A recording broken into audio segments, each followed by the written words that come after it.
L'engouement autour du secteur des titres-services, créé en 2004 pour lutter contre le travail au noir, a été très rapide. Certains y ont vu une forme de poule aux œufs d'or, les entreprises ont fleuri un peu partout. 10 ans plus tard, beaucoup ont mis la clé sous le paillasson malgré parfois une liste de clients bien fournie. D'autres, en parallèle, sont apparus. Pour l'entreprise proprement dit de Nast, le nombre important de faillites découle très souvent d'un manque de connaissance de la gestion d'entreprise. Les marges sont extrêmement faibles d'anti-service. Il faut vous dire que pour chaque heure prestée qui rapporte un titre service, donc l'équivalent aujourd'hui un peu plus de 22 €, va dégager pour l'entreprise une marge de 2,50 € à 3 €.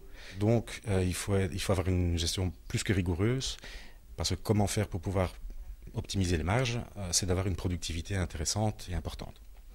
Donc si vous n'obtenez pas ce taux de productivité justifié, automatiquement vous vous trouvez en zone rouge. N'oublions pas qu'il y a des mois de carence qui sont très importants, le mois de juillet-août, où la baisse du régime de travail est assez importante. En pleine évolution depuis 2008, Proprement dit possède aujourd'hui 2 autres sièges, en plus de son siège social à Nast.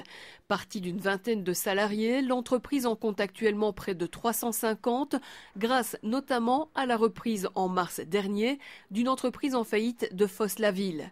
Une acquisition qui n'aurait pas été possible sans une trésorerie suffisante, l'autre clé du succès d'une société de titres-services selon elle. Pour cela, Proprement dit n'a pas hésité à ouvrir son capital à un grand groupe français spécialisé dans le domaine du service à la personne. Pour être très clair, si vous n'arrivez pas, grosso modo, par des fonds de roulement qui sont de l'ordre de 1 000 € par salarié aujourd'hui, on ne peut pas descendre en dessous. S'il y a le moindre couac au niveau de l'ONSS, vous partez directement en perte. C'est un peu le pari fou. On doit atteindre une taille critique pour être rentable. Pour atteindre cette taille critique, il faut des fonds. Aujourd'hui, le pari est de pouvoir atteindre cette taille qui est de 500-600 salariés. Et je pense que le secteur, dans le futur, ce seront 80% des entreprises auront plus de 500 salariés. Enfin, c'est un peu les prévisions qu'on se donne aujourd'hui. Maintenant, on n'a pas de boule de cristal.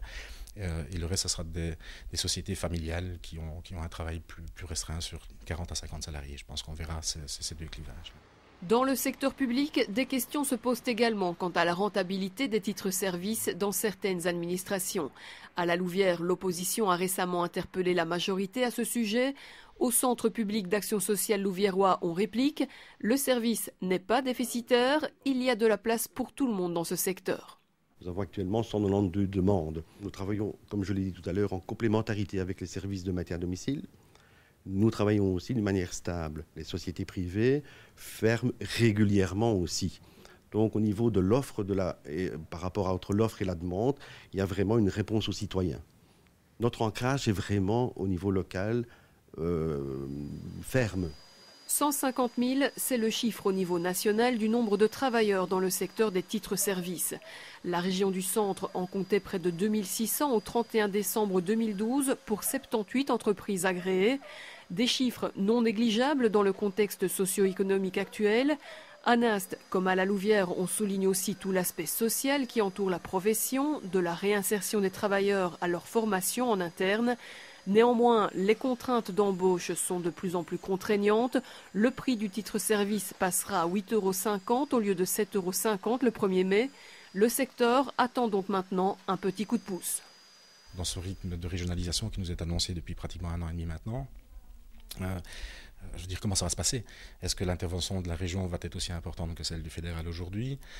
Va-t-on réellement prendre conscience que ce métier qui fait plus de 150 000 salariés aujourd'hui, je pense un peu plus de 150 000 salariés dans le secteur, c'est un métier important, c'est pas 150 000 personnes aujourd'hui qui sont ou travaillent en noir ou au chômage. On aimerait bien avoir aussi qu'on soit un peu reconnu par rapport à la qualité du travail que nous avons fait, on en a besoin dans le secteur.